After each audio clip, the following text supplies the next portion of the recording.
Good morning, students. In yesterday's class, we have discussed about the introduction of reproduction, modes of reproduction, oviparous and viviparous animals.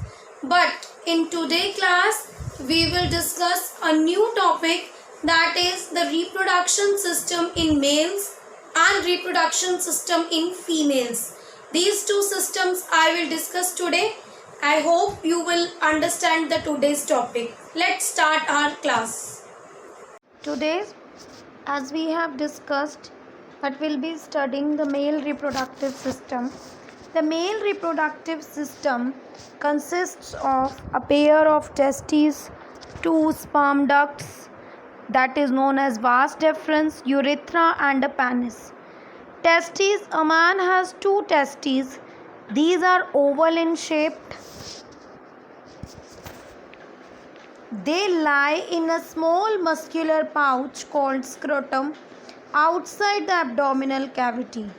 Why it is outside? Because it acts as a thermoregulator and keeps the temperature of testes lower than the body temperature. And how much lower? It is 1 to 3 degrees Celsius, and which is necessary for the production of sperms. Sperms need 1 to 2 degree less temperature than the body temperature, so that is why the scrotum provides a thermoregulator to them. The function of testes is to produce male gamete or male reproductive cells called sperms, and it also produces the male hormone, that is testosterone. The testes of man starts producing the sperms at the age of 14 to 15 years.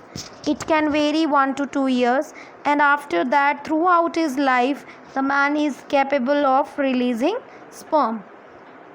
The testes of a healthy male produces about 2 billion sperms every day, and now each sperm has a head, tail, middle piece, and the tail of the sperm helps in its locomotion. I will also show you the structure of human sperm. A coiled tube like structure called epididymis is firmly attached to the testes. The sperms are stored temporarily in epididymis. If you will see the male reproductive system that I have already shown you previous PPT, then epididymis is attached to the testes and where the sperms are stored temporarily. Now moving on to the next part, that is vas deferens, which is a sperm duct. The vas deferens is a narrow duct which starts from the testes and joins the urethra. It carries sperm to the urethra by the muscular action of its wall. Fluid produced by seminal vesicles mixes with the sperm to produce semen. This fluid provides the nourishment to the sperm. See bete, what is duct? It is a tube like structure, and what is its function? It is starting from the testes and join the urethra. It is a tube like structure which carries sperms to the urethra by the muscular action of its wall. And one more thing, here seminal vesicles added its semen. With this fluid provides nourishment to the sperm for the providing energy to the sperm. Now urethra is a long tube that arises from the bladder. Its function is to carry urine, and it runs through the penis and opens to the outside through the male genital pore. The semen from the vas deferens also joins the urethra. Thus, urethra is the common passage for passing out the waste material like urine as well as the sperms from vas deferens through the penis. Penis is a long and thick muscular organ, and it is used for the ejaculation of sperms. This organ is responsible for releasing the sperms into the vagina of the female body. So the male reproductive system contains the following 4 important organs. They have different functions. Now I have shown you the structure of sperm. So what it contains, it has a head and a middle piece and a tail. What is the function of the head? It contains enzymes which is used for penetrating the female eggs. A middle segment, it provides the energy for the movement of the sperm. And the third one is a tail contains many proteins and protein complexes required for the proper functioning of the sperms. So this is about the male reproductive system. And one more important thing that we will discuss is about their accessory glands. So accessory glands of the male reproductive system are seminal vesicles, prostate gland, and bulbourethral gland. What is this function? Their functions: the secretion of these glands constitutes the seminal plasma, which is rich in fructose, calcium, and certain enzymes. So this is the function of accessory glands. What are the function of accessory glands? These constitute the seminal plasma, which is rich in fructose, calcium, and certain enzymes. Now we will moving on to the next reproductive system, that will be of female. So this is the female reproductive system. A pair of ovaries, we have oviducts, uterus, and vagina. These are the four important reproductive organs found in females. The system is totally different from the males. The major difference lies in the fact that there is a common passage for urine and sperms in male, but in females there are different genital pores for the release of urine and for the entry of the sperm. So this is the major difference in female reproductive system. Now we will be starting with the ovaries.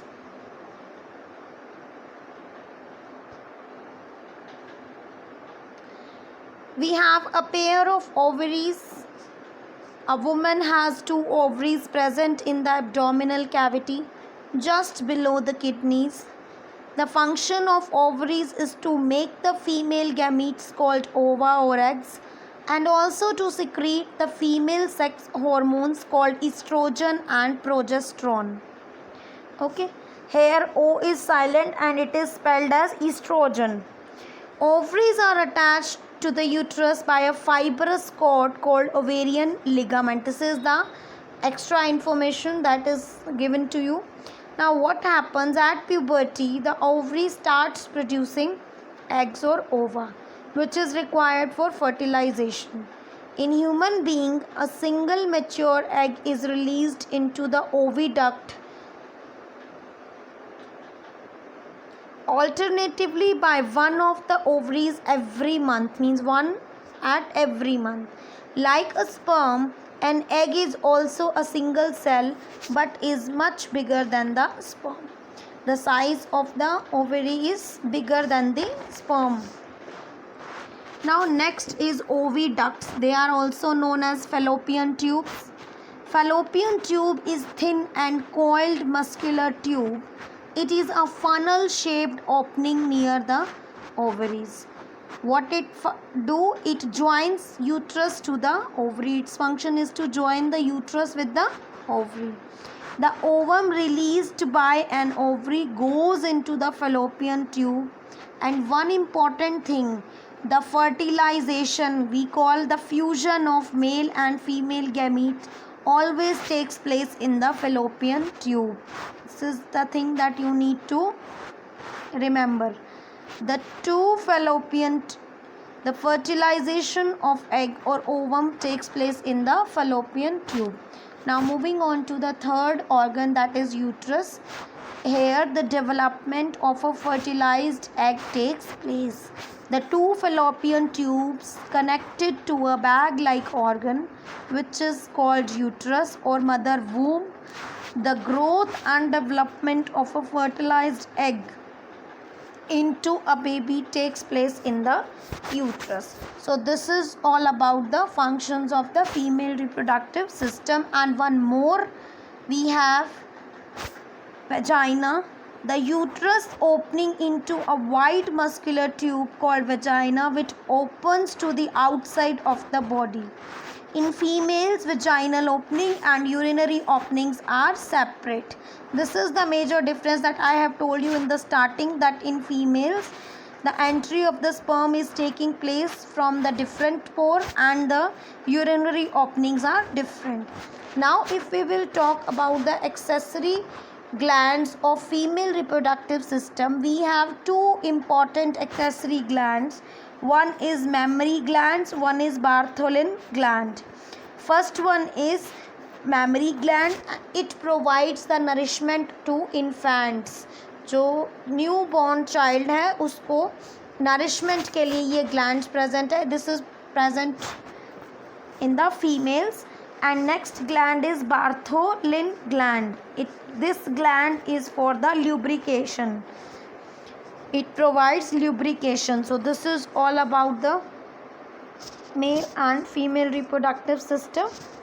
So you try to remember these diagrams, their labelings and their parts and their functions. So this is all about today's class.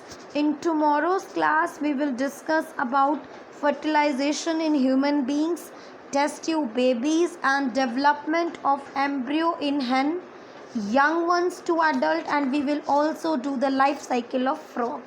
Till then you need to revise this topic carefully.